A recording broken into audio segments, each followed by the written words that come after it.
No single Claude model is enough on its own. Opus has the reasoning but burns through your limits. Sonnet is fast but hits a wall on harder decisions. And the answer isn't picking one over the other. It's using all of them together. Now, Claude Code already does this to some extent. It orchestrates between models on its own. But Anthropic just released something that not only saves tokens, but also makes smaller models almost as capable as the larger ones.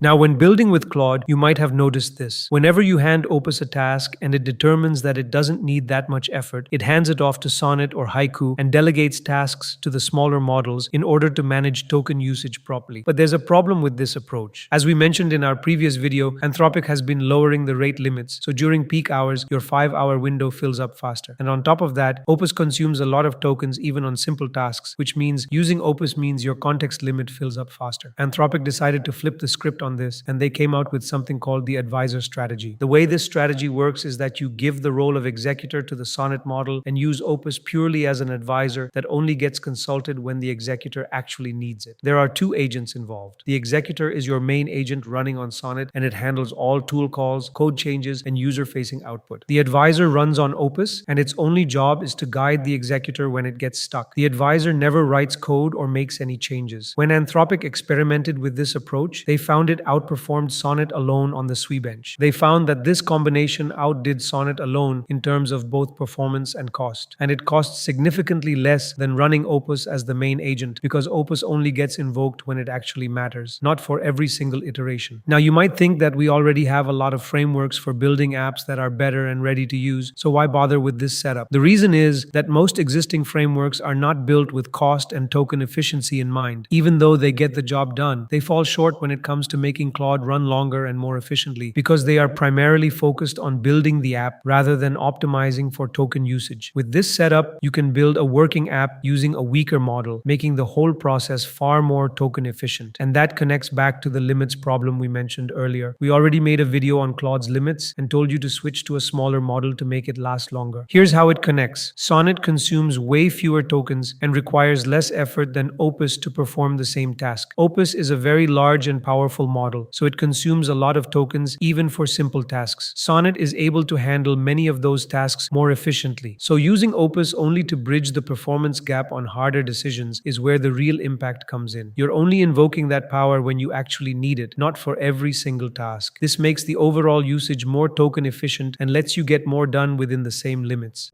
We share everything we find on building products with AI on this channel. So if you want more videos on that, subscribe and keep an eye out for future videos. So we wanted to test how this actually plays out on an app that was already built using Sonnet. To use the strategy inside Claude Code, we set the advisor command with Opus 4.6 as the advisor model. Our main agent was the executor, which I had already set to Sonnet since I built the app using it. The app was supposed to have real-time sync, and while moving and resizing elements synced perfectly across sessions, deletion wasn't syncing at all. We tried debugging this multiple times with Sonnet on its own, but the issue kept persisting no matter how much it tried to fix the issues. So after turning on Opus as the advisor, we gave Claude the prompt describing the problem. And because Sonnet had already failed multiple times, instead of taking another shot on its own, it decided to invoke the advisor this time. The advisor reviewed the conversation so far to assess the situation. It provided the exact changes that needed to be made, pinpointing where the sync logic was breaking and what specifically needed to be restructured. The executor model took in that advice and it applied those fixes directly without any additional back and forth. We tested it across multiple devices to test the sync and found that the issue was resolved. Both ends were reflecting deletions properly as intended, even if the user had selected the item at one end and the other end was being deleted, which wasn't the case previously. If we had tried fixing this using Sonnet alone, it would have taken more rounds of back and forth prompting, because Sonnet inherently is a weaker model and not capable enough to handle complex logic by itself. On the other hand, using Opus alone would have consumed far more tokens and likely wouldn't have been this fast. Using Sonnet with Opus as an advisor made the process much more efficient. So overall, this strategy helped debug syncing issues much faster than before. But before we move forwards, let's have a word by our sponsor, Junie by JetBrains. If you're a developer, you know the struggle. Context switching between your terminal, IDE, and CI pipelines just to get stuff done. Most coding agents lock you into one environment or one specific LLM and call it a day. Junie CLI is different. It's an LLM LLM agnostic coding agent that works everywhere: your terminal, your IDE, GitHub, CI/CD pipelines, even your task manager. One agent everywhere. Delegate real work to it, writing tests, building backends, refactoring, automating code reviews on every commit. Right now, JetBrains is running a free early access program, including $50 in Gemini credits to test the agent, plus BYOK support so you can use any model you prefer. Full access to all features, early access to new ones, and direct support from the dev team shaping the product. It's simply better with Junie. Click the link in the pinned comment to join for free.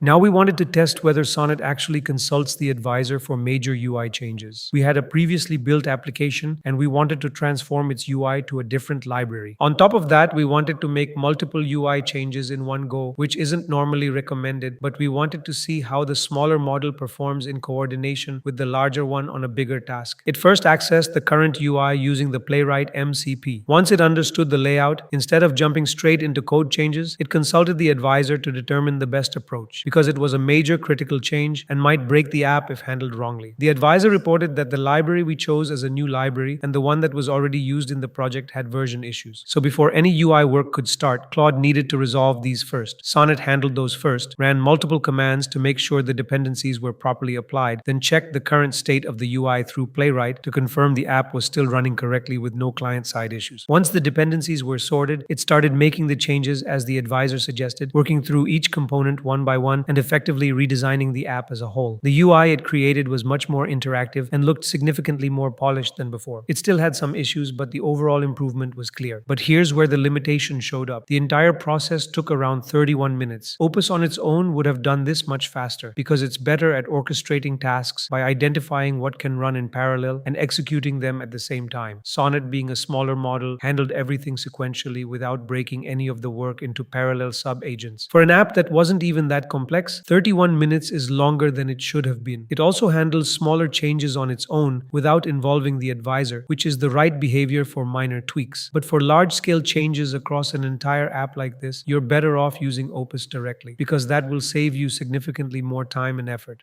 Now we wanted to test whether it implements a completely new feature on an existing codebase properly. We had an app already built and wanted to add another page with a different feature to it. We gave it a prompt describing what we wanted, and this time we fully expected it to use the advisor because it wasn't a simple task, but it went ahead and implemented the changes entirely on its own without consulting the advisor at all. It treated the whole thing as routine implementation work, which it clearly wasn't given the scope of the feature. When we tested the application, we found multiple issues. If we modified something and pressed the run button, changes like heading updates or color adjustments were also reflected in components outside the preview pane, which shouldn't happen. On top of that, we wanted it to sync directly instead of requiring us to press run again after every change. So we prompted it again and told it to use the advisor to fix these issues. Upon our prompt, it first invoked the advisor agent. The advisor looked at the implementation and identified what was actually causing both problems, that being the wrong component choice. It laid out what needed to change and why the original approach had introduced those issues in the first place. The executor took that guidance and applied it across the app. When we tested it again, streaming worked correctly. All changes reflected immediately as we edited without needing to press run after every modification. The issue of changes bleeding across components was also resolved and everything updated properly within the right boundaries. So there are times when it works exactly as intended, but other times the executor assumes a task is small enough and decides not to consult the advisor. In those cases, you often have to nudge it yourself so it follows the intended workflow. The model doesn't always judge the complexity of a task the same way you do, and when it misjudges, you end up with bugs that the advisor would have caught from the start. Also, if you are enjoying our content, consider pressing the hype button because it helps us create more content like this and reach out to more people.